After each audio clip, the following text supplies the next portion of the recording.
弟兄姐妹，大家平安。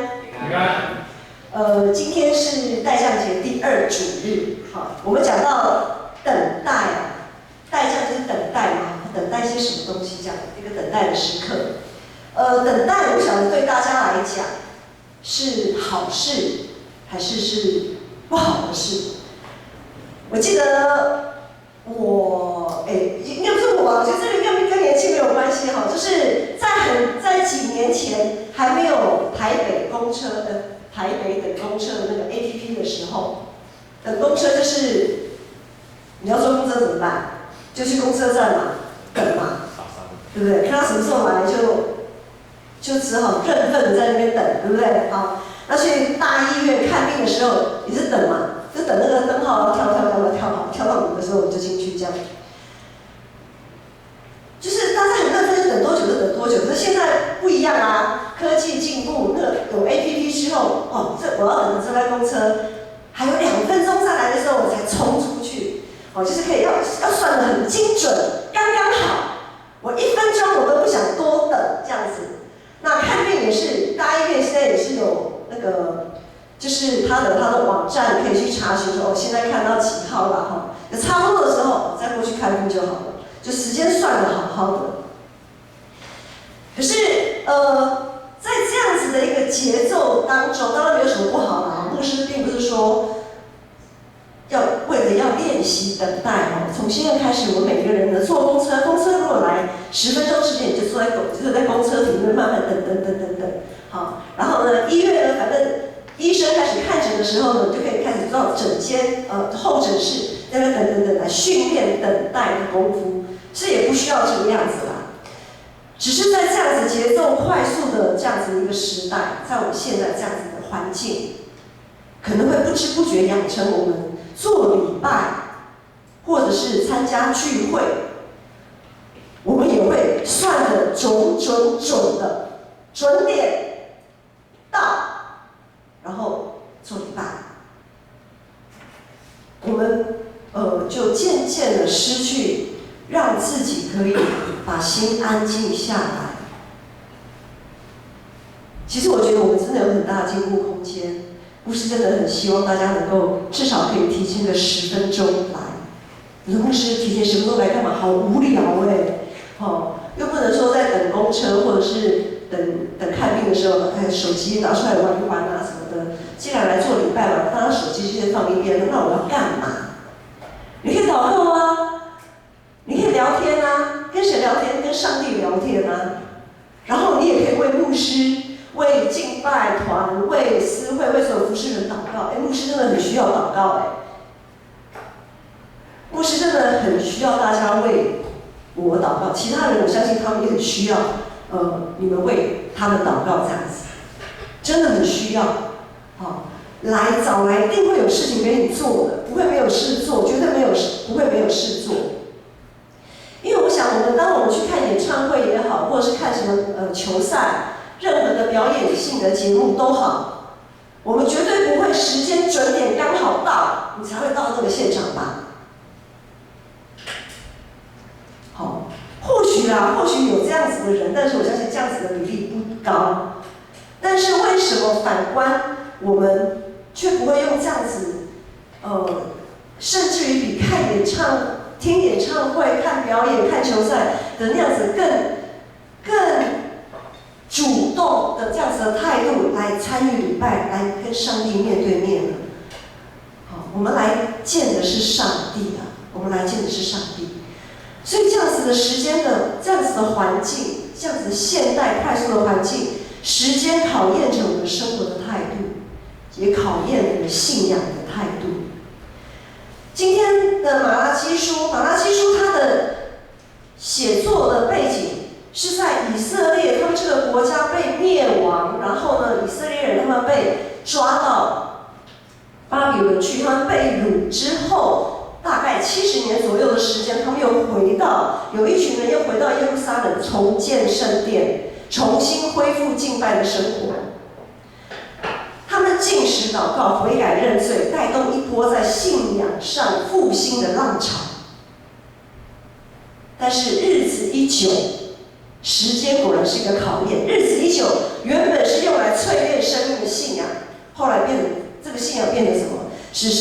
下宗教活动、宗教仪式，大家行礼如仪啊，完全失去信仰的本质。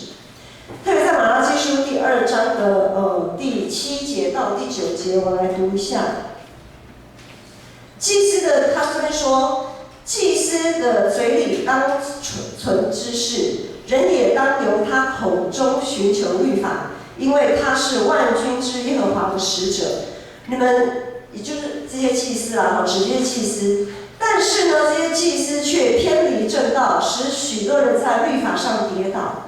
律师废弃我与利未人所立的约，这是万军之耶和华说的。所以我要使你们被众人藐视，看为下贱，因为你们不守我的道，竟在律法上沾寻情面。马拉基书在写这一段是什么意思呢？意思是说，那些平常应该带领人敬拜献祭的祭司，他们应该要在真理当中锻炼自己，成为上帝的使者，让人凡来敬拜的人可以更亲近上帝，更认识上帝，更爱上帝，并且带给人跟人之间的和平。但是这群祭司却带头作恶，藐视自己的职分。不止如此，在马拉基书里面也写说，这些祭司他们献祭的时候，他们怎么准备祭物的？当他们准备祭物的时候，是将那些瘸腿的、瞎眼的、跛脚的，有的甚至还是抢来的，他们把这些祭物献给上帝，然后呢，把上好的献给谁？献给他们的地方首长。比如说以建成教会来讲的话，我们献的祭物可能就是献给我们地方首长，大同区区长啊，或者是台北市市长，因为总统太大，管不到这么多，这些祭司不但这样子藐视上帝，藐视献祭，藐视敬拜，而且他们还说，这些献祭的事情怎么这么麻烦呢？怎么这么麻烦？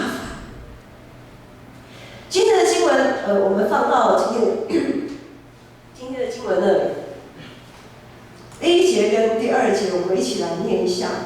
第1节跟第2节一起。万军之耶和华说：“我要差遣我的使者在我前面预备道路，你们所寻求的主必忽然进入他的殿。立约的使者就是你们所仰慕的，快要来到。他来的日子，谁能当得起呢？他显现的时候，谁能立得住呢？因为他如炼金之人的火，如杳物之人的碱。”好，这两节是完全不同的时间概念。第1节说，万军之耶和华说，我要差遣我的使者在我面前预备道路，你们所寻求的主必忽然进入他的殿。立约的使者就是你们所仰慕的，快要来到。前面说，我要差遣，上帝说我要差遣我的使者。这个使者对旧约里面的人来说，这些使者早就已经来到了，就是那些先知、众先知们，上帝所使用的仆人们。那对于我们新约来讲呢，当然包括了那些先知，包括了所有旧约，我们看到旧约圣经里面那些提醒，还有我们在新约时代这些历代的众圣徒，还有各个教会他们的一些见证，这样子。这些使者，总括而言，这些使者常常用真理劝说、提醒、见证。问题是我们有没有把他们当一回事？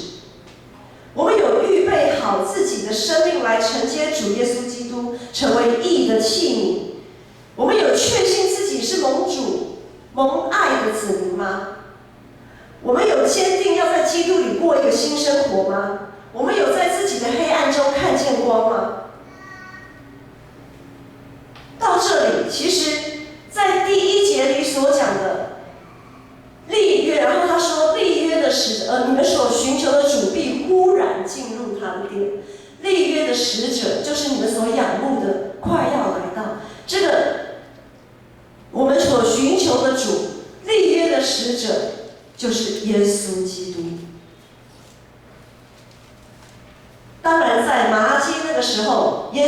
有降生，但是在我们现在，我们知道耶稣他已经降生了，他的第一次降生，他果然来了。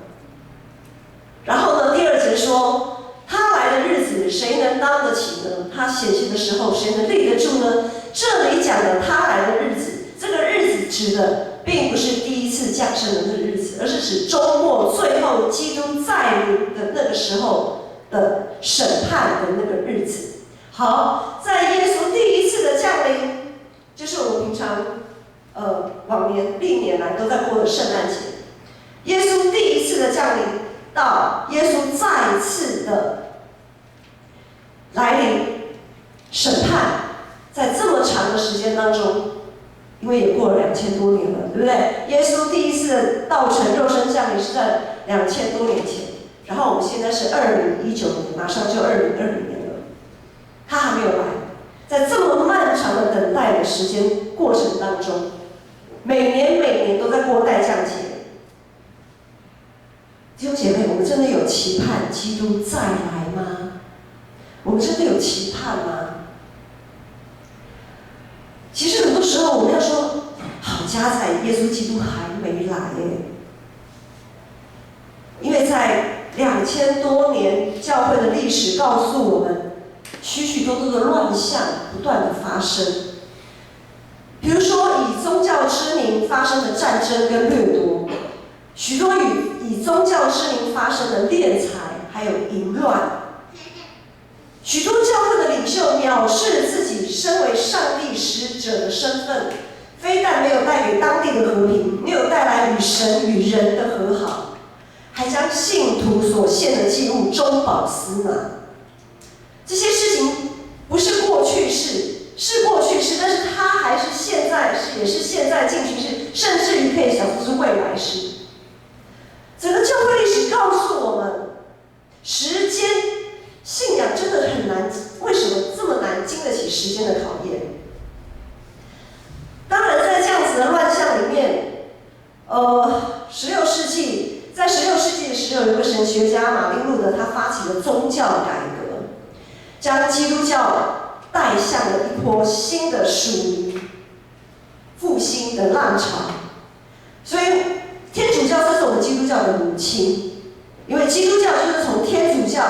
当时他们在一个非常大的混乱与黑暗当中，因着马丁路德还有其他很多的神学家的努力改革，然后呢，基督新教就从天主教分离出来了。所以要说基督教是什么时候诞生的呢？讲诞生，不讲正不正确，但是就是基督教就是从那个时候开始的另外一个支，另外一支。天主教当然就是继续嘛，哈。这波复兴、属灵复兴的浪潮，从那个时候渐渐的一波一波的，从世界各州各角落，在不同的时间，一波一波遍地开花，一波一波的浪潮，席卷了全世界，几乎全世界。但是当这波浪潮延续到了20世纪末，在19、20世纪，甚至于更早18世纪开始，那个时候又工业革命，然后有许多的文艺复兴啦，整个世代又开始往一个文明的方向迈进的时候，有一个消长的情况发生了，信仰的浪潮在上面好像突然往下掉，但是世界的进步又从下面一直往上升。于是到了现在，资本主义盛行，当资本主义盛行碰上了相对疲软无力的信仰生命所带来的冲击，又是再一次的信仰又再一次的被世俗化。时间真的是信仰的试金石。在万民皆祭司的信仰神学理念当中，我们每一位基督徒其实都是为主预备道路的使者，我们每一个人都是祭司，我们都有责任成为为信者与上帝之间的桥梁。但是时间一久，当我们在真理上的追求，或是当我们的信仰稍微松懈的时候，很多世俗化的观念就会进到我们的心里。就会进到教会。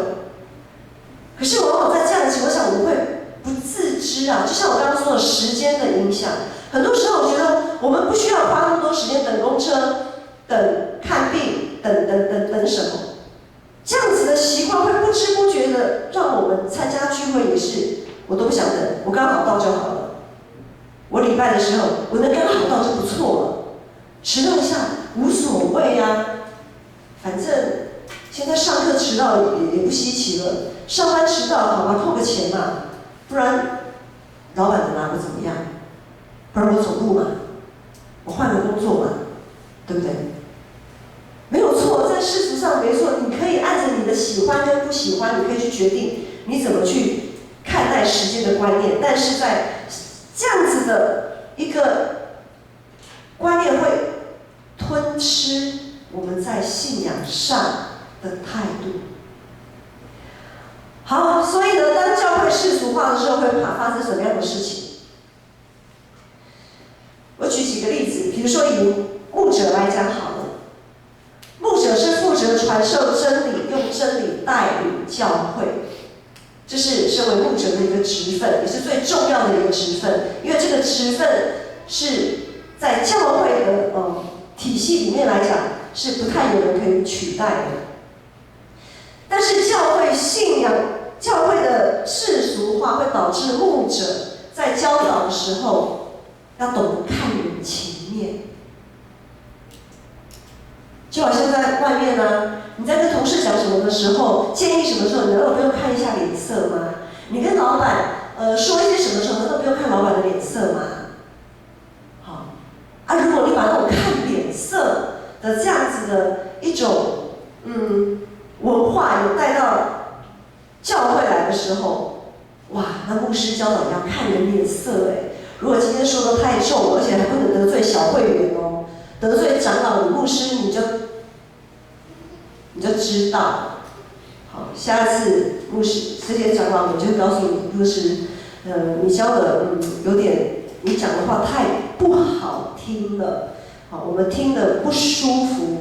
当然，长老不会讲这么白啦，心里在想啊，好，那牧师请你走路吧，好，你另谋无高就等等之类的。然后呢，或者是说在选长职，还有我们10月份都选干部同工嘛，对不对？好，团契会长啊什么的，选长职、选干部的时候，教会世俗化会发生什么事？要么就可能大家会想啊，就选那些学经历高的啊，或收入不错啦，或者是选那些会听话、好配合，还可以成为自己装脚的人，或者是只要不是选我，谁当都可以啦，谁当都没差，只要不是我当就好，好，推得干干净净的。我们选长职也好，选干部同工也好，他们的信仰是不是有坚定的在真理上追求？他们的奉献以及服事的态度，是不是能成为信仰团体的典范？这些好像都是次要的考虑耶，甚至有的人是不会考虑这些的。我们可以想想，我们教会有这种现象，真的是世俗化的结果，不只是我们教会啦，很多教会很多都是。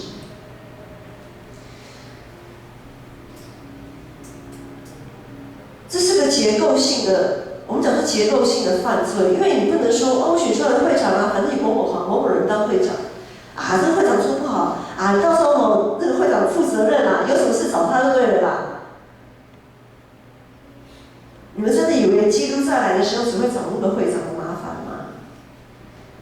当初是谁投票选他出来的？是谁同意他当会长的？当他在就任会长的那一刻，是谁？是全体的弟兄姐妹在上帝面前一起誓约，要支持、要扶持这位会长的。难道你们以为自己的责任可以躲得掉吗？你们以为找了一个替死鬼、代罪羔羊，你们就都没有责任了吗？这些状况其实就是证明了教会，我们每一个弟兄姐妹渐渐轻看了自己身为祭司的身份与职分。好，再来讲到服事，服事也有一些状况，因为献上自己为祭，哇，这句话讲得非常的铿锵有力啊！但是，真的牧师要告诉你，我相信你们有同感，献上自己为祭真的很麻烦真的很麻烦我们都是祭物，没错吧？好，在一个属灵层次的、属灵的概念上，我们每一个人都是献上，我们都是祭物嘛。处理祭物麻不麻烦我们在做事工，把一件事情呈给上帝，在做事情谁会做事？现在每一个人都被训练的精兵各行各业、分门别类、专业的人到处都有。要做事谁会做事？做人才难那我们在服事的时候都是怎么样处理这些祭物我们处理祭物很困难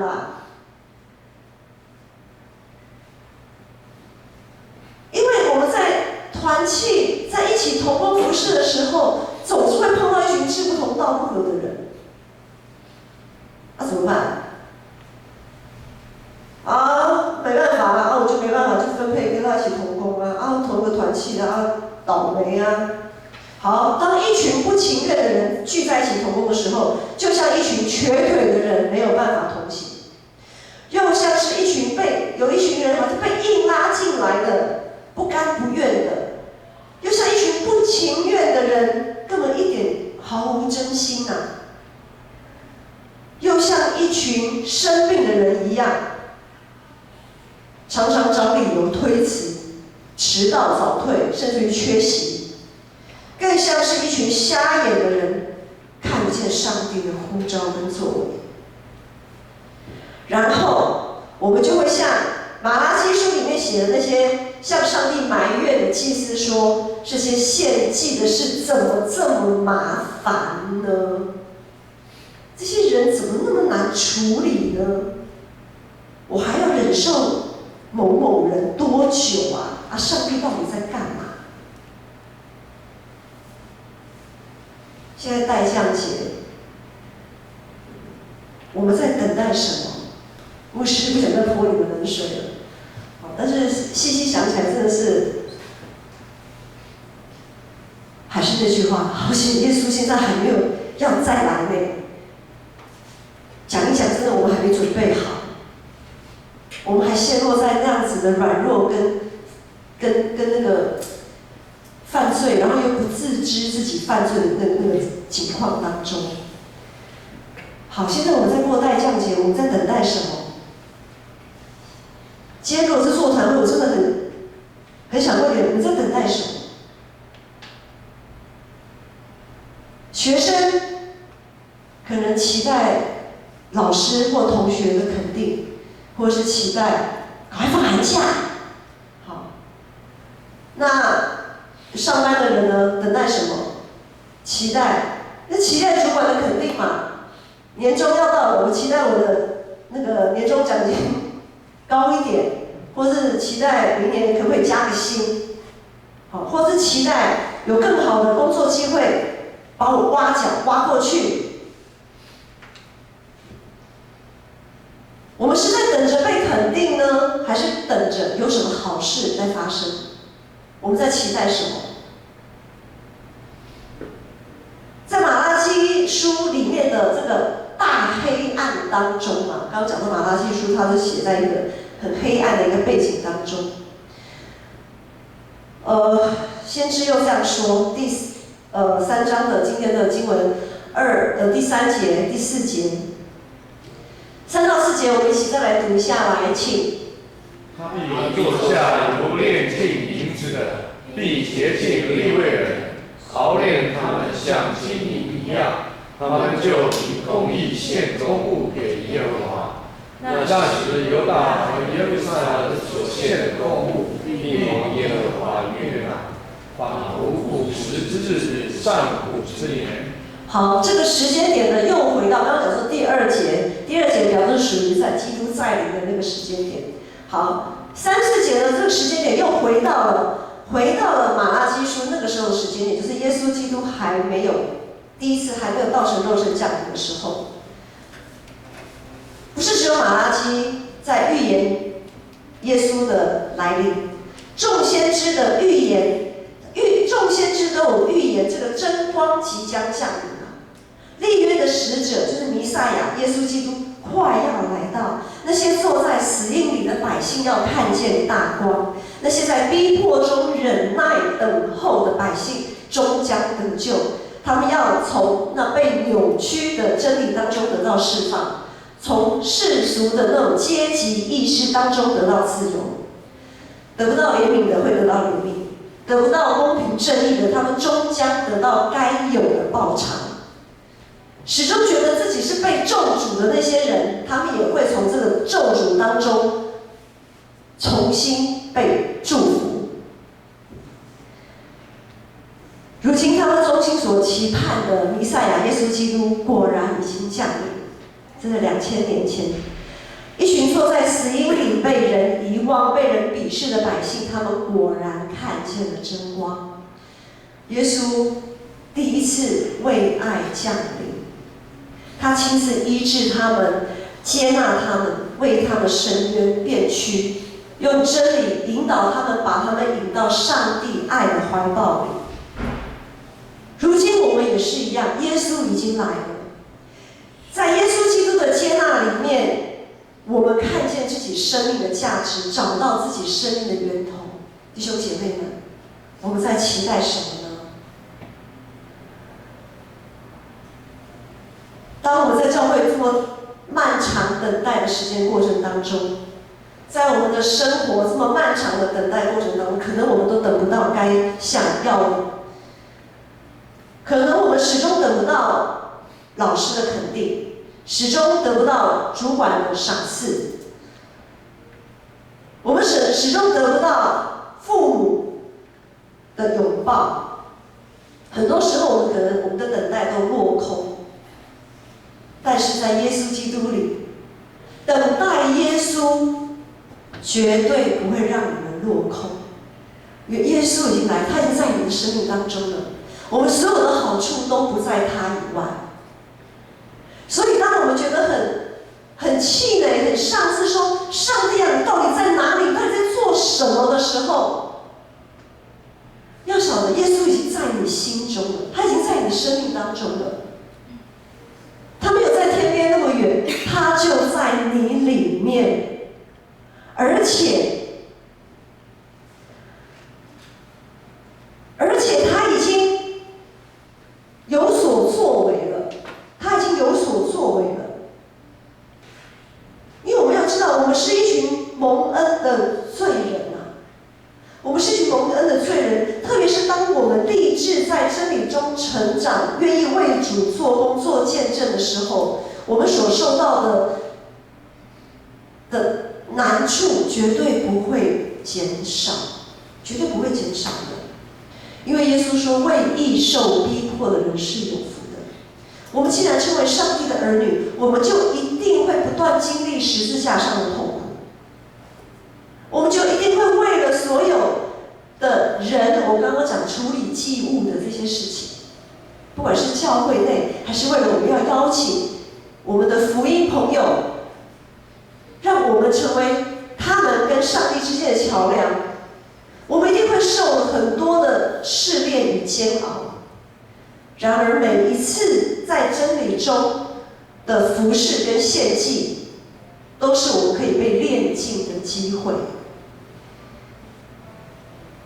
耶稣复活升天，赐下圣灵保惠师，被炼净很痛苦，很不好受。但是呢，圣灵他会在每一次我们所经历的服事跟献祭当中，当我们在痛苦的时候，他是我们随时的帮助与安慰。耶稣第一次为爱降临，到他第二次再临的时候，就是审判了。当基督再临审判的时候，会让一切不义的人得到该有的惩罚，让受屈的人得以伸冤。在这么漫长还不晓得要等多久的这样等待的过程当中，上帝已经差派他的独生爱子耶稣基督在我们里面。所以我们不要再问为什么某某人这么讨厌，他为什么不从我的视野当中消失？为什么这个事那么难搞？我能不能不要再去做了？我不要再服侍了。服侍真的很麻烦，献祭真的是很啰嗦。我们千万不要再这样讲了，因为这是我们的机会。然而，当我们看一个弟兄姐妹，或者是看一个我们的福音亲友，看他们很讨厌的时候，要记得上帝说我要怜悯谁就怜悯谁。这个时候我们千万要警醒，我们千万不要说上帝你这样很不公平你怜悯他就不怜悯我喽。我们要知道，当上帝说我要怜悯谁就怜悯谁的时候，表示上帝怜悯他，也同样在怜悯我们自己。因为上帝怜悯宽恕我们的骄傲，因为我们会这样子看那个人，就代表我们的骄傲自大。上帝也在给我们机会，我们也是被怜悯的那一位。耶稣爱我们，怜悯我们，延迟了他再临的时间。他希望我们每一个人在这已然与未然的时间里面，生命都能像金子被火淬炼，能像布匹被剪漂得干净，好承受得住哪一天基督真的再临的时候，我们都可以坦然无惧地站立在他施恩的宝座前。现在牧师要再问一次，我们是不是真心的期待基督的再临？我们是用怎样的态度在这待降节中怀抱着盼望？在漫长等待中，我们心里的那个宝座，这个宝座上还坐着耶稣基督吗？还是有的时候，其实我们已经把他赶下去了，我们自己坐上去了吗？不知道。又或者是我们是选择性的，好了，这件事让你们做主了，那件事情还是我来做主比较好。特别是当我们长时间面对难以沟通的同工，面对爱压榨的主管，面对总是爱占人便宜的同事，面对让人失去学习动力的老师，面对爱搞小团体的同学，面对话不投机半句都多的家人，如果这些状况都没有改变呢？在这个漫长等待的过程中，如果这些状况都没有改变呢？那我们要用怎样的生命状态去报佳音？又要用怎样的心智在圣诞节期里面的各种活动当中欢庆啊？请问我们怎么报佳音？苦都苦死了，问题这么多，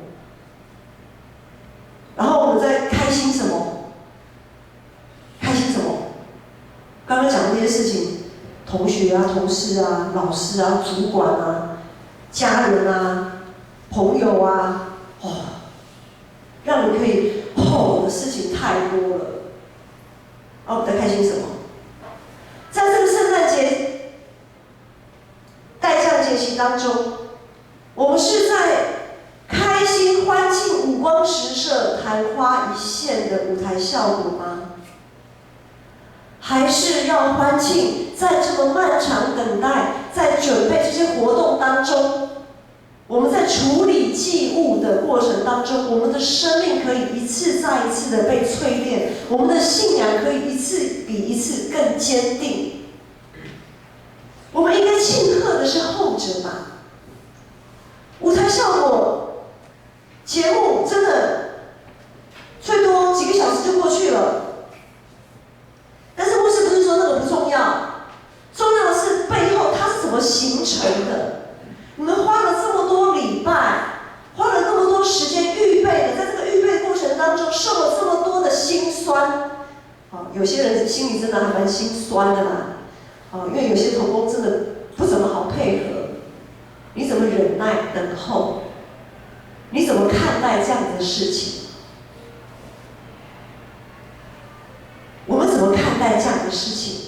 好，所以我们要欢庆的应该是，我们靠着耶稣基督，我们得胜有余啊！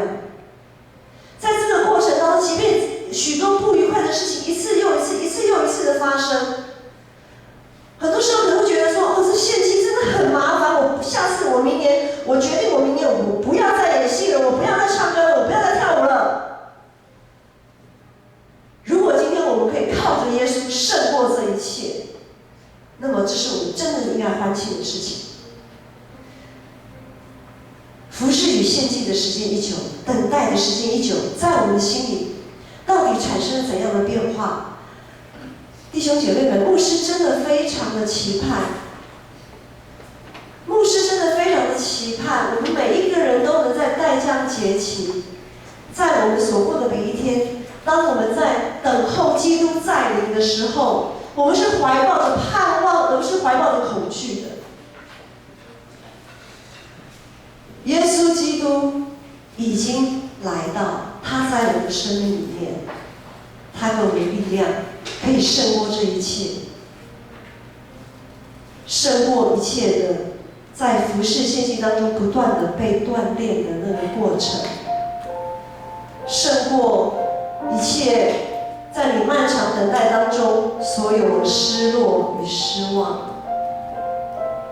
因为在耶稣基督里，这些失落与失望，他会用我们意想不到的方式补偿你们，充满你们。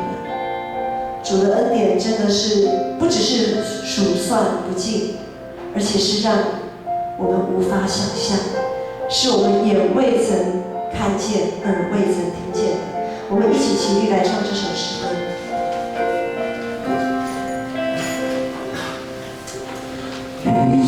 宇宙起，耶稣，世界宇宙起，耶稣，万物都本于你，属于你，归于你，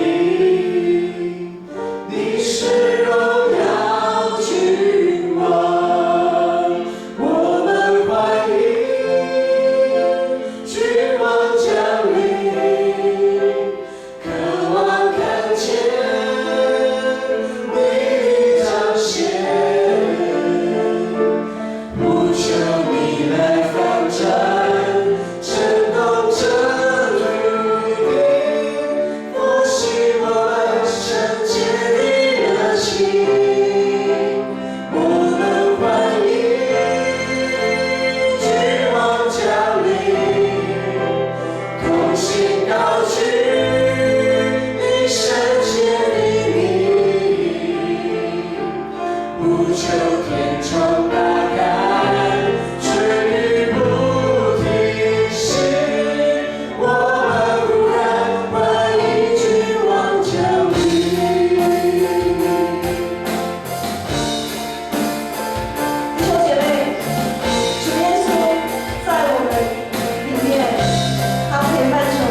感谢你降临在我们的生命当中，让我们可以看见我们未曾看见，让我们听见未曾听见的那样子大好的消息。是的，主，求主你帮助我们，引领我们。如果我们以前还没有经历到你，主，我们说我们现在要来经历你。愿主耶稣基督的恩惠、天父上帝的慈爱、圣灵的帮助，与你们众人同在，从今时直到永远。